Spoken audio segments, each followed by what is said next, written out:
There's a trap in the reeds at your feet. Looks like the same one you saw Morel set before. Same mesh, same wiring. Behind you, a ruined residential building looms over the reeds, shielding them from the wind. They rustle confidentially, in tune with the pitter-patter of the rain. Locusts are crawling around in the trap, confused but uneaten. You see no carnivorous reed phasmid gorging on them. Big surprise. Anyway, 1 down, 3 to go.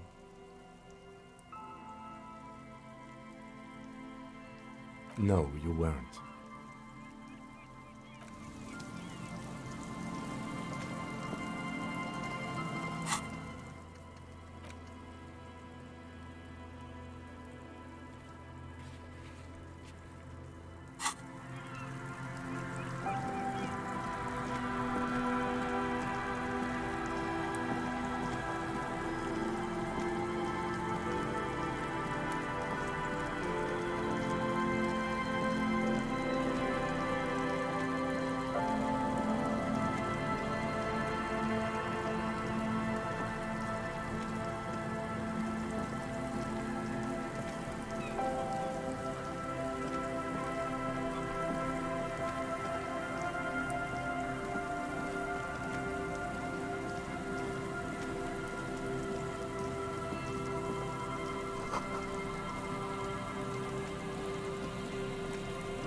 You see a once bright mural towering above you. The signage has peeled off over the years, but you can still make out Feld Electrical R&D.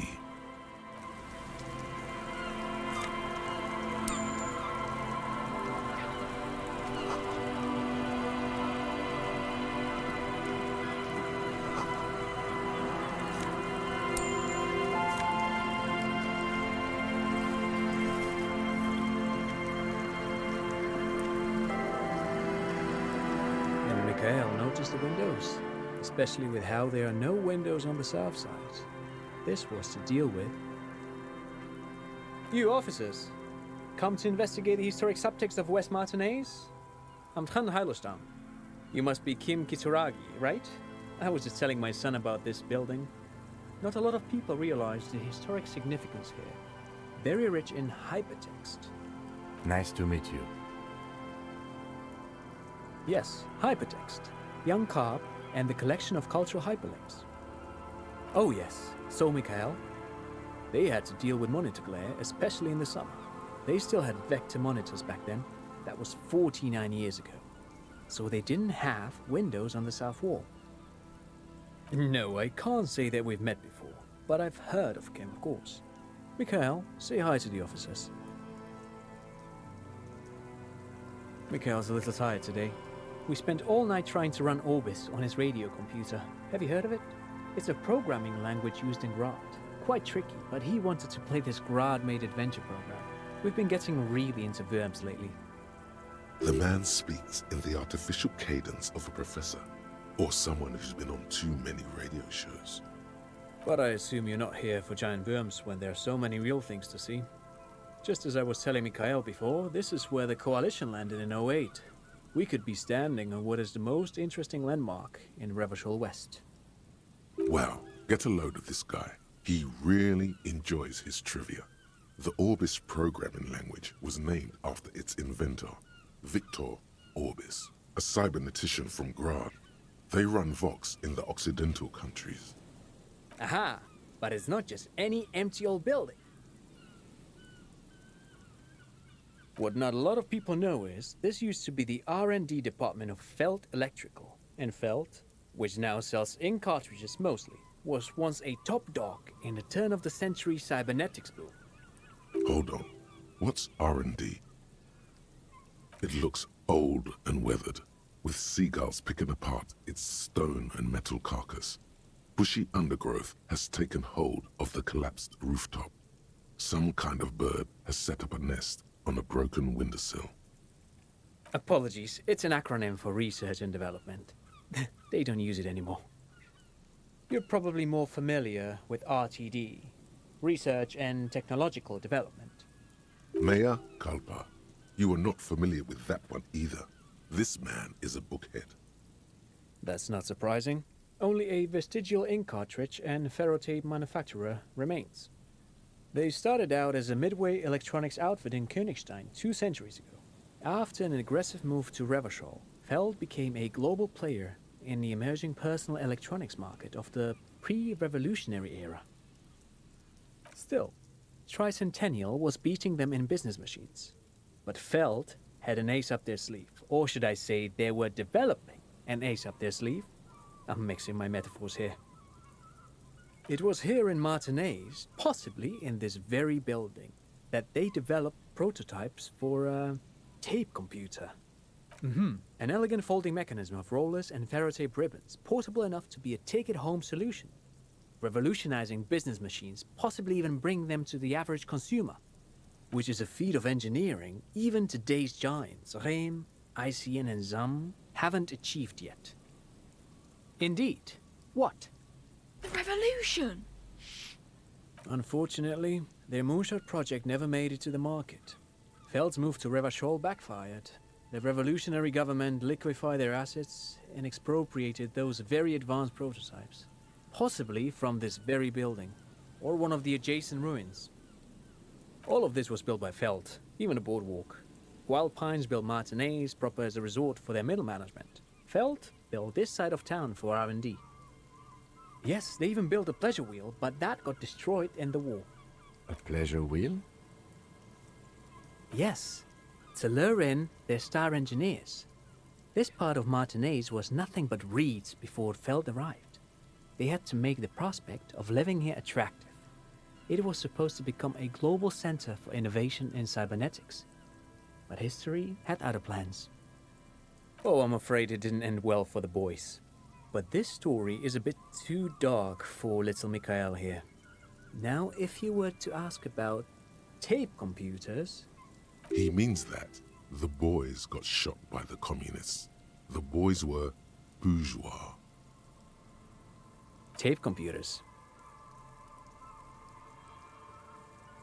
They used them for military communications, but also to write and send out press releases, the most notorious example being Le Décret de Mars. What's the Mars Decree? I mean the radio transmission sent out to news agencies and world governments by the newly created Commune of Revachol on the 7th of March in the year 02. A short-lived legislative foundation for a short-lived utopia. It's a beautiful piece of text, actually. A singer-songwriter I know, Charette, called it a love poem to Revachol on her political concept album, Bon Baiser dans le Lind. You should read it. Every local library in Revachol stocks a copy of the decree. I tried to get Mikhail to memorize it. Tried to. Someone was much too interested in worms to be paying any attention. Actually, no one knows. No one even knows what a computer made entirely of tape would look like. But word has it, they were very elegant, exquisite, alien-looking turn-of-the-century hardware. Buckle up. 10 years ago, I did a little freelancing, I guess you could say. I was a special consultant for an exhibition at the Wompty Dumpty Dum Center in Vredefort, Oranje. It raised the same questions, and we had lengthy discussions with Paul Ockerman, who was head curator at the time. This was before the twins Keith and Guy Jews joined the team, trying to... Wait, did he just say Wumpty Dumpty Dum Center? He did it. He said Wumpty Dumpty Dum Center, like it's the most natural thing in the world. What the hell is a Wumpty Dumpty Dum Center? And who the hell are Keith and Guy Joost? The Wumpty Dumpty Dum Center for Contemporary Art. The exhibition itself drew on Lagerman's notion of memory, and so there were some parallels. That's why the head curator, Paul Ockerman, chose to... In fact, I'm not. The Wumpty Dumpty Dum Center is a place you can visit if you're ever in Vredefort and are ever in the market for an exhibition space / contemporary art research center. But perhaps I should return to the tape computers. As I was saying, the device itself was very elegant, fragile even. One could write directly on the tape using a special chemical solution. The machine would then analyze the handwriting, perform operations, and project output onto a white screen. It was a beautiful, delicate thing. Made of black film and folding tape structures. Very, very cool. Though I understand the socio-economic causes of the revolution, it pains me to imagine the revolutionaries setting fire to this precious device. But so they did. The felt playback experiment vanished into the fires of '07. Yes, the official name of the prototype. Some sources report it as the felt playback experience, but those are incorrect. Who knows? Maybe it was an accident, or maybe they didn't want the technology to end up in the wrong hands. Either way, they're all gone now. All 3 versions of the prototype. Nothing but debris and ashes remain inside that building. But of course, what else? Sure, what's on your mind? But of course, what else? I do have some money, yes, but that's not what's really important here. He's not gonna give you money. What are you doing? Clearly you were just profiling. No, I mean, come on. You need the money. If it's not a thing, he can give you some. Of course, Detective, I wouldn't have assumed anything else. Matter of fact, I don't know if you're familiar with this, but the Vespertine Department of Justice has published a rather interesting paper on the criminal profiling in former socialist states. Have you read it? If not, then you definitely should. If not for tips and tricks, then just for theoretical curiosity. Anyway, that's just a little something that sprang to mind. You were saying? No, thanks to you for having me and little Mikhail here to pick your brain. A very interesting conversation indeed. Pick your brain. If anything, this was rather one-sided. He did the talking. Whatever.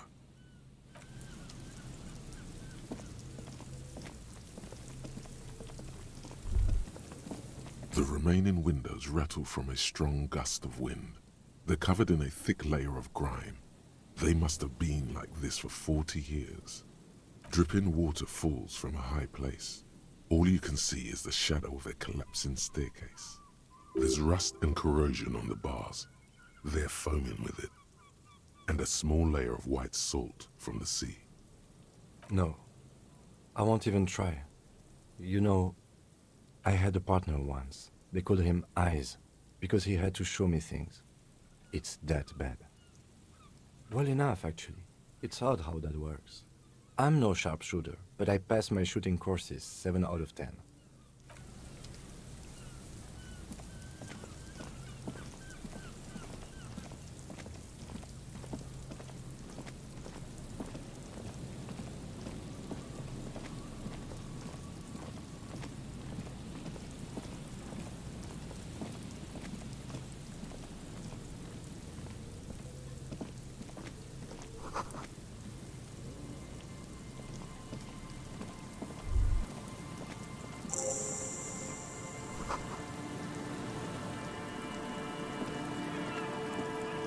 Someone has left an unidentifiable article of clothing on this railing.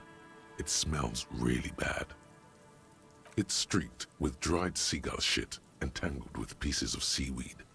A dangling arm suggests that there might be a jacket beneath the crust of filth. It seems likely that it was left in the surf until someone laid it out on this fence to dry out. Unfortunately, that just seems to have stiffened it into a shapeless mass. Please tell me you're not taking that with you. I'm sure he'll be thrilled to have it returned.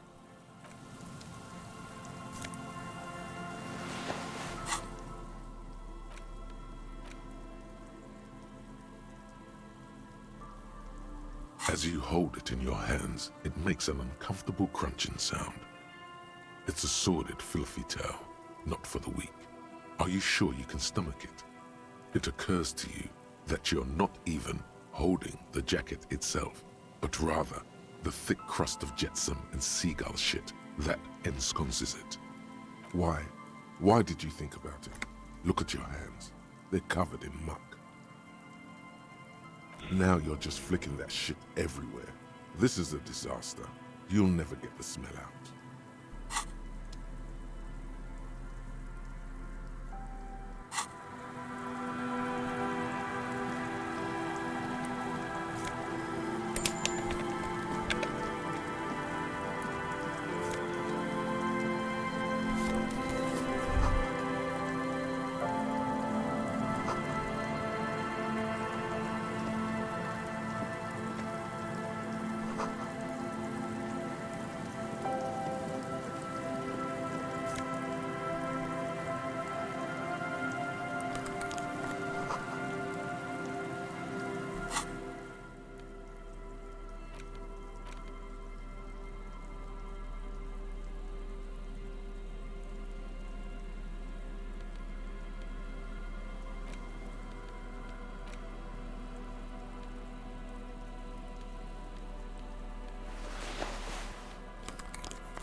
awful and familiar.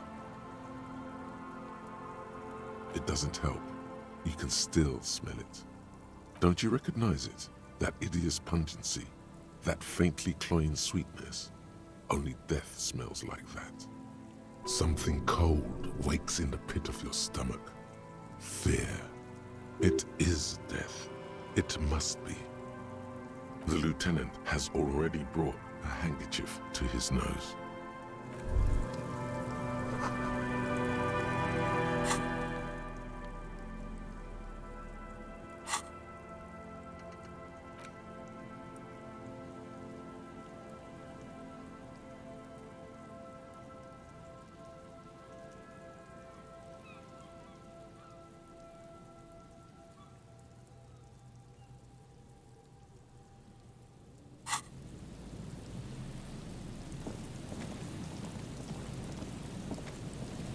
There's some tear, an empty cigarette package, and a crumpled kebab wrapper in the trash bin. 2 empty bottles of Tallulah vodka and a can of black potent porter is all you find. A tragedy. Whoever tossed it here was a heavy smoker. The brand name reads Red Astra. Red Astra is the black market version of Astra cigarettes, known for their high tar content. You see traces of mayonnaise and ketchup on it, as well as a tomato wedge. The wrapper reads, Shish Kebab Revachol. It's no older than a day or two. No mold yet.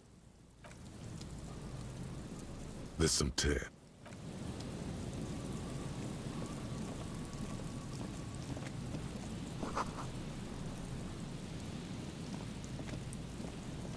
A man lies on the boardwalk, his limbs bent and neck turned at an unnatural angle. Right next to him is an empty bottle of spirits. In his cramped hand, a chewing gum wrapper. Half of his body has slipped between the cracked boardwalk, starting with the right leg. The fall has left him broken, contorted like a sad puppet. Hold on. Lividity is faintly pronounced. Whoever this is, he's been dead for 2 days. No longer. We need to investigate. Another dead body. This is your job. Steel yourself. Calm now. Carefully. Just another day. Just another dead body. Breathe. He's wearing mud-caked boots, beige trousers, and an old brown leather jacket with a bright blue lining. There are traces of kebab sauce on his chest. A cool leather jacket with a bolt of blue? Oh no, this sounds terribly familiar. You find some sunflower seeds and a rain-soaked library card folded into 2. His jacket feels sodden and heavy under your hand. Good. We should take a look at that library card after this is done. The man has fallen through a crack in the boardwalk and hit his head against the metal bench. Coagulated blood covers his black hair. One of his feet is still dangling through the hole. A bad fall. It might have been dark outside. This place is a minefield in the dark. His expression is dull, like the sea behind him. Drops of water shining on his mustache. His eyes, empty and wide, look frightening in their frozen gaze. Height, 170 to 175 centimeters. Curly hair, stout build, age approximately 50 to 60 years. There's some dried blood on the metal bench, right where the corpse's head rests.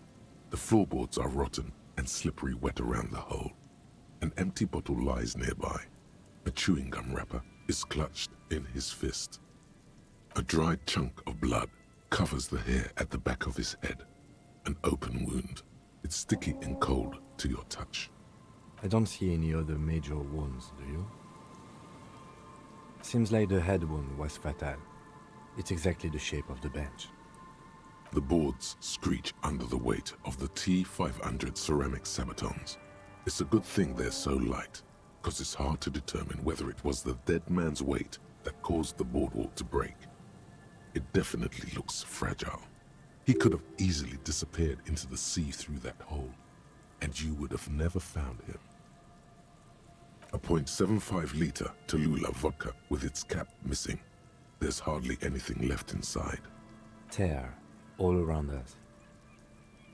I'd prefer if you didn't collect them this time. It's not proper. True. It feels disrespectful. Grabowski spearmint chewing gum. Green leaves on the cover. The man's mouth is half agape from the terror of the fall. The blackness of death. Stench. You think you see white chewing gum too? He ate the whole pack, right? It's to cover the smell of alcohol before going home. The worst thing is, I've seen it before. Almost the same scenario, even the chewing gum. It's always the same. The entire boardwalk creaks in the wind as you take a step back. Looks like one of the locals. He'd have to know this spot to come here. You don't just walk over here. But that's just a lazy assumption. What do you think? A dead working-class man with a bottle in his hand? Don't deceive yourself. You know who this is. The woman you met at the book stand? Why do you think it's her husband? The bright blue lining? Well, he's definitely someone's husband. Death by misadventure. He slipped and fell through the boardwalk. A truly unfortunate accident. If it wouldn't have been for that bench, he'd be alive. No, I don't see anything that points in that direction. For now, let's treat this case as a simple, albeit sad, accident, unrelated to the murder case. Agreed. If this somehow converges later, why not? But keep it simple for now. Oh yes. Some symptoms of acute alcohol poisoning could have definitely played a role here. Severe confusion, respiratory depression, unpredictable behavior. But I think that death arrived through head trauma, not liver failure. What about it? The deceased ate some kebab. It's probably from a nearby place, maybe in the box. Sometimes a kebab is just a kebab. They'll seal this place off after the news reaches the coalition officials. I doubt that they have enough resources to actually repair the boardwalk. Not that sealing it off would keep anyone away. All it does is keep the city council's hands clean. It does seem to be a pretty straightforward misadventure, although there's still a question of identifying the body. From where I stand, I can see two options. We either take the case and follow the leads to identify the body on our own, or we report back to the station and leave this for our colleagues to handle. A field autopsy isn't necessary if the cause of death doesn't appear to be criminal, and this looks like a simple accident to me. I'd say we should just write down head trauma in the autopsy report and leave it at that. It would save us at least 2 hours of unnecessary work. Maybe, but we don't really have much time or resources to spare. The guys at processing will take care of the rest. Alright, we should first examine the library card you found. Then we can call the station from my kinema. Let them know we are taking the case.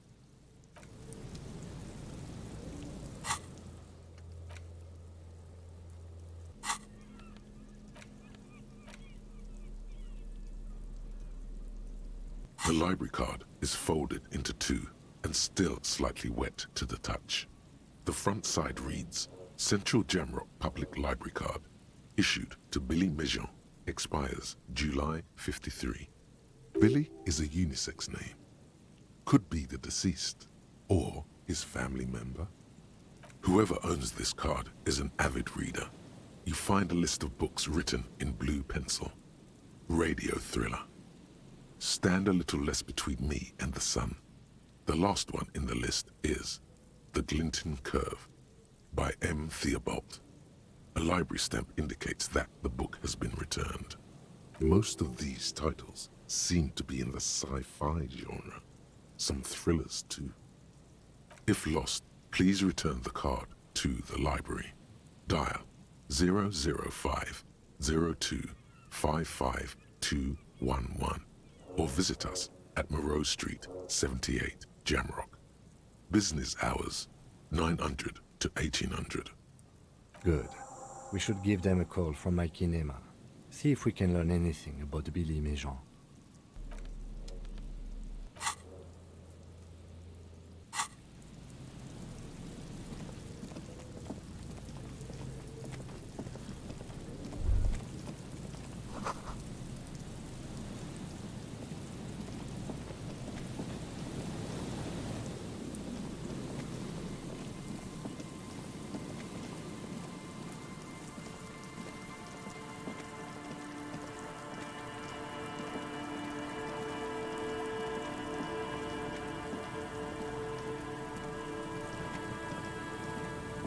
A metal payphone under a yellow plastic dome.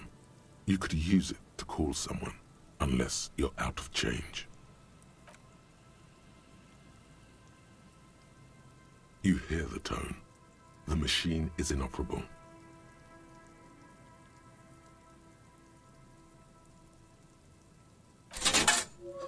Calling. Still calling. This feels wrong. Should you be doing this? End of tone. Someone picks up. Pierre? Is that you, Pierre? Do you have any news about Pierre? He's my sister's grandson. He used to visit me as a lad. Fine young man. But who are you then? A salesman of some sort? Modern goods are rubbish, and I can't afford them anyhow. It's a shame what you did to our country. To hell with the police. To hell with you. Her voice is drowned in white noise. Sounds like waves washing a beach, growing in volume until the call suddenly disconnects. You get a sinking feeling. It makes you look if Lieutenant Kitsuragi overheard you. To your relief, he did not.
A familiar apparatus lies among the reeds, another one of Morel's traps, weighed down by stones to keep it in place. The reeds shake sadly in the coastal breeze, Snow specks the stalks. Most of it melts quickly. The reeds seem to be waiting for something. The wind picks up here, near the cape's end, surrounding the narrow strip of land from 3 cardinal directions. It's cold for this time of year. This trap is also full of panicked locusts. No sign of any cryptozoological beast inside. Another empty trap. Always up for a good job. Otherwise, would I still be on this case with you?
An old door, worn by elements, guards the depot.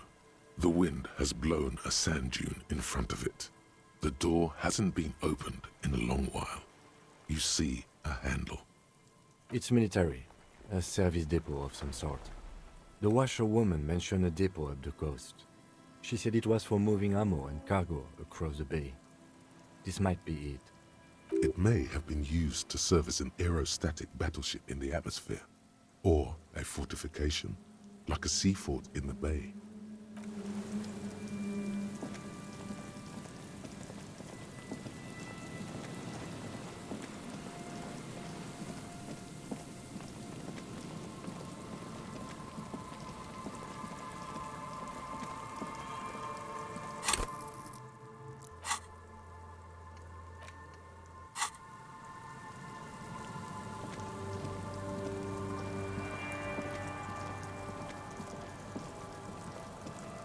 Heavy wooden doors, more than twice your height, stand shut in front of you.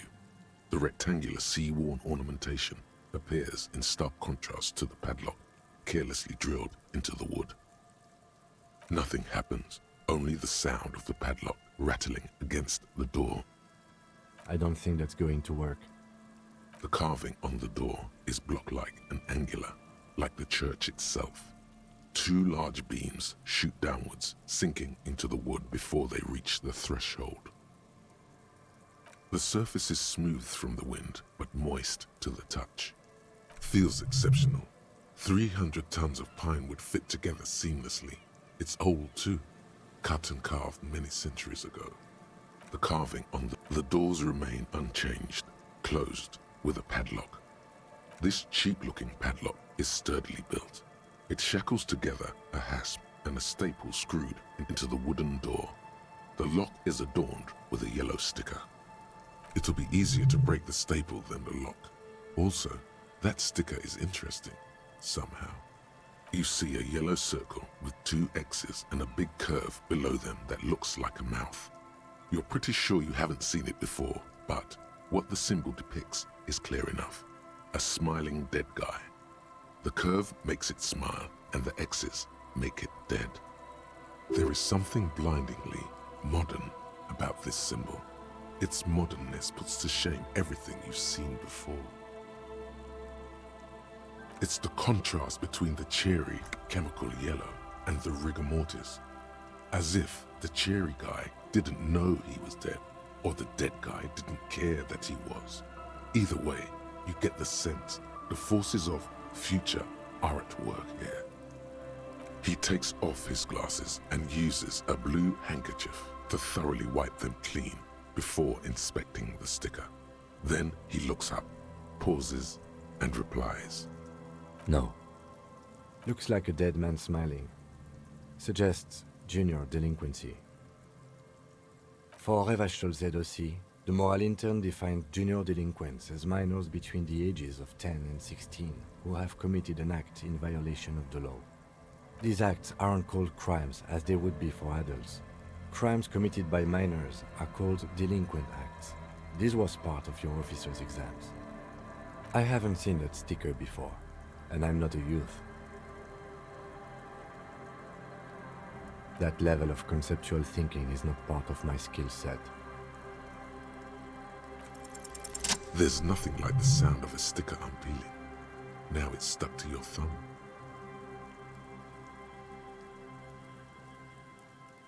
Looks like today was a gold star day. The padlock passes through a staple that's been hastily attached to the wood. Closer inspection reveals that one of the screws is not a screw at all, but a nail. The work has been done recently and is unprofessional, to say the least. Should you want to get through, it might be easier to just pry the whole thing off. Maybe we should circle the building first and look for another way. The building has seen enough mistreatment. Can you hear the pulsing bass underneath the wind? A sure sign of junior delinquency, somewhere east of here. There's something on the sea ice there.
A pane of eternite has been planted into the snow. 2 poles are holding it up. Barely holding it up. It could fall over any minute. A stronger gust of wind might be enough. It looks like a makeshift bridge. Could be convenient. The pane falls into the icy snow with a soft thunk. We should ask that girl on the ice what's going on here.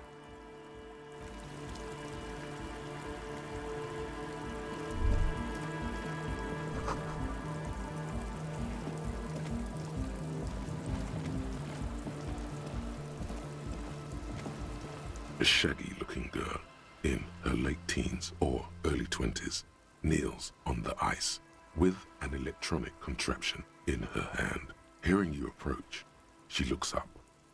Oh, hello there.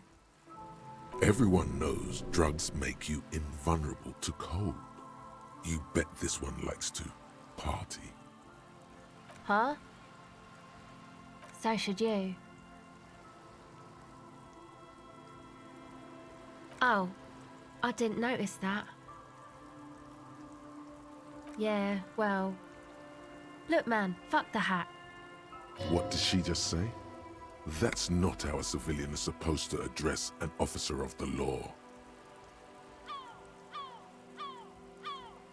I'm sorry I said fuck the hat. I was concentrating on something else. My whole family swears and it rubbed off on me. A cell. Why? Okay, it's Burger. A very common name. You have little reason to doubt that's her real name. But she's not all that surprised by this cop show questioning, is she? This is a portable recording device. It's for field recording. Low quality, but still. Actually, just one wire. I picked on it till the braiding came loose. The wire leads to a contact microphone. A contact mic records sounds from inside things, like this ice. Your mangled brain would like you to know there is a boxer called Contact Mike. No, you're welcome. Yeah, I record stuff with it. No. This is a contact microphone. It's for recording inside solid objects. Contact mic just beats people up. An entire litany spews forth.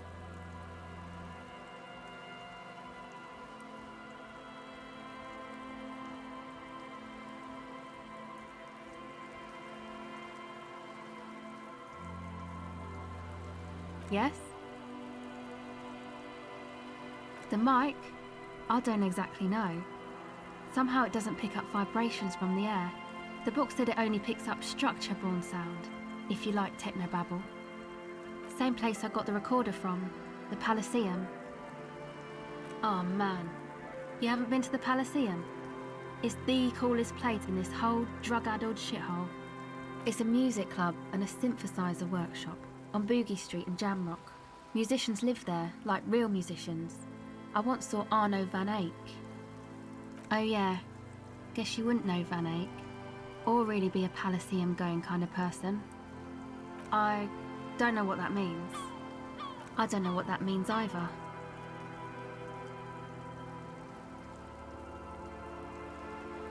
That's cool.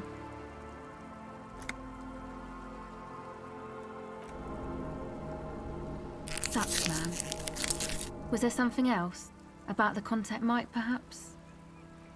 Okay. Recording, I guess. I think I'm recording cracks in the ice, but there's no way to tell. Not without headphones. I think I just recorded your footsteps too. Not sure how that will sound. My boyfriend sold them. I don't know, man. Things. Just stuff you need for life. Everything checks out, sire. The musicians in the Palaceum used them for making music. They looped the stuff, cutting the tapes together. They make music out of cracks in the ice and keys jangling. Crazy sounds like that. It's hard to explain. Anyway, I thought I'd make some too. It's supposed to be, like, a music place anyway. I don't really know what I'm doing. They use synthesizers too. I don't have a synthesizer. Take this, you're cold. No, man, fuck that, I'm cool. I'm sorry I said that. I'm sorry about the fuck. It's okay.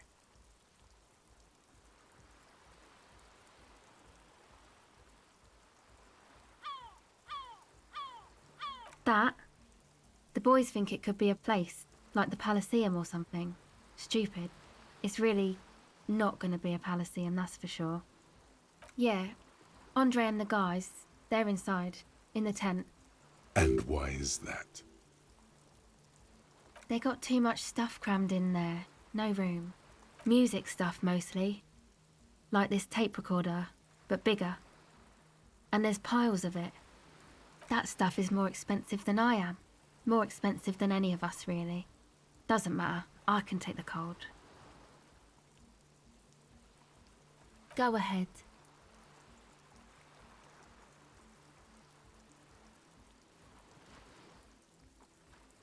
It's supposed to become, like, a club for anodic dance music, like that new style of synthesizer stuff they play at the Palaceum. Except that, yeah.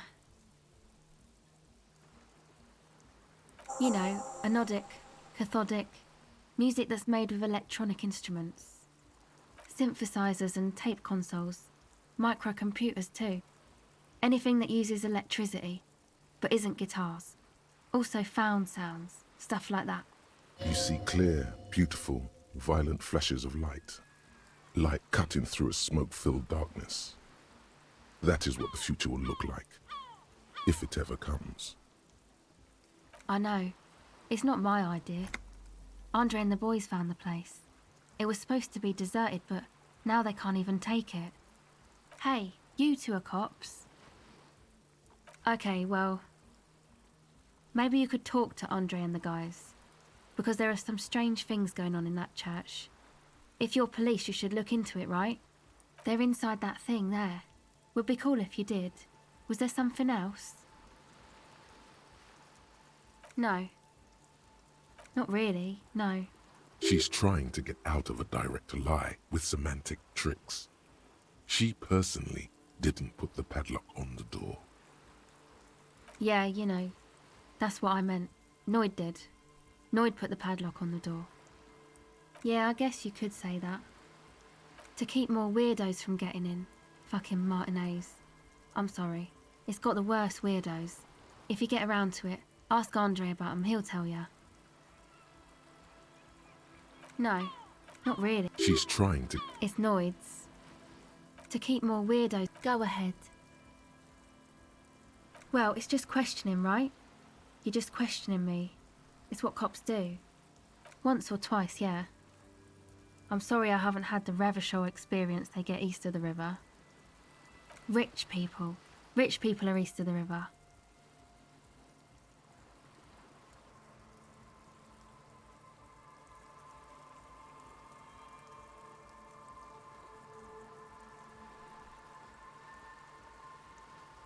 Oh, they are, and I'm scum. Oh, but I am. The usual. I had a shitty run as a teenager. You know, drinking, getting into fights. The ugly stuff that happens when you move out your parents' place at 13. In Forberg. Interesting term. Time to glean some knowledge.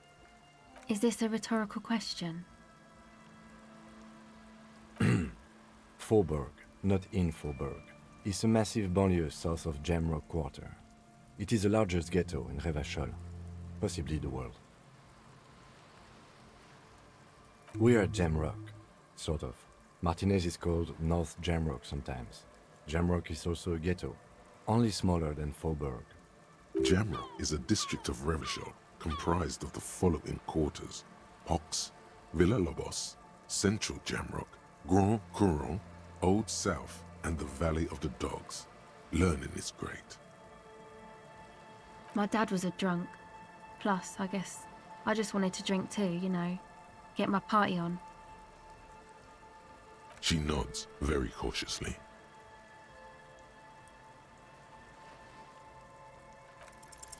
The device is cold to the touch. An angular Omicron logo adorns the yellow plastic cover. Underneath, you see a reel of tape rolling. You put the device back on the ice. Okay, bye.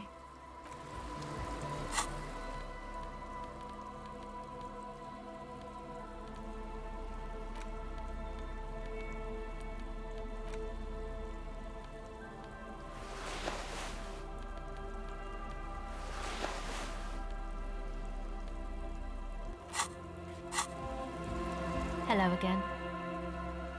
Recording. I think I'm recording cracks in the ice. My boyfriend, I don't know. Everything checks out. The musicians in the palace. Anyway, I don't really know what. Take this, No, man. It's okay. Thanks. Go ahead. Hello again. The device is cold.